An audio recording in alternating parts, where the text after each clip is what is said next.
Ngayon nga ay naisipan kong maglantuag na mag-isa. Pero parang boring naman 'di ba kung ako lang mag-isa. Kaya tara, lantuag, nature trip, samahan niyo ako.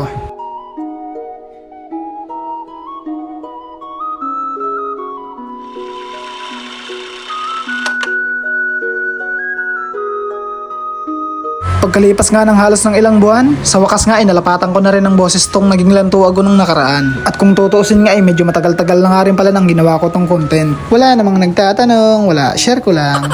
At dahil nga nung nakaraan ay hindi ako naging busy at wala rin akong magawa, kaya't kahit papano nga ay nagkaroon ako ng oras para gumala. Kaya't ang naisip ko na nga lang din palang gawin ay manguha ng pwede naming maiulam. At ang napagdiskitan ko nga rin palang kunin ay itong mga pako, na kung saan nga ay medyo malapit lang at kung saan mo nga lang din palang pwedeng makita at pwedeng makuha. At syempre bukod nga rin pala sa pako ay nanguha na nga rin pala ako nitong mga lubi-lubi. Ito nga rin palang isa sa kagandahan dito sa probinsya, basta't magsipag ka lang talaga ay meron ka ng libreng pang ulam na pwedeng mong makuha.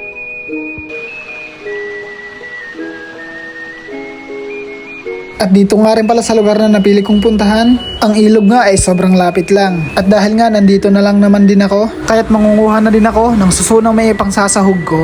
Pero dahil nga sa mag-isa lang ako, paniguradong konti lang yung makukuha ko nito. At sa part nga rin pala na to ay nakasalubong ko nga rin pala yung may-ari ng lupa. Wala, share ko lang naman. Pero syempre nagpaalam na din nga rin pala ako diretso dyan. Pero sabi niya nga sa akin ay wala naman problema.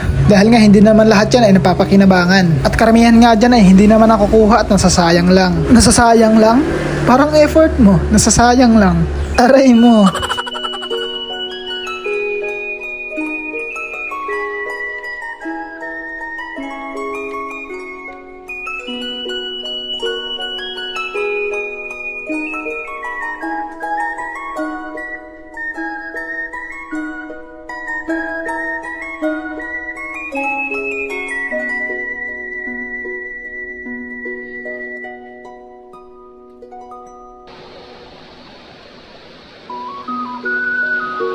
At nang medyo marami-rami na nga rin pala yung nakuha kong mga gulay, ay ipinagpatuloy ko na nga rin pala ang pagkuha nitong mga suso dito sa may tabing ilog.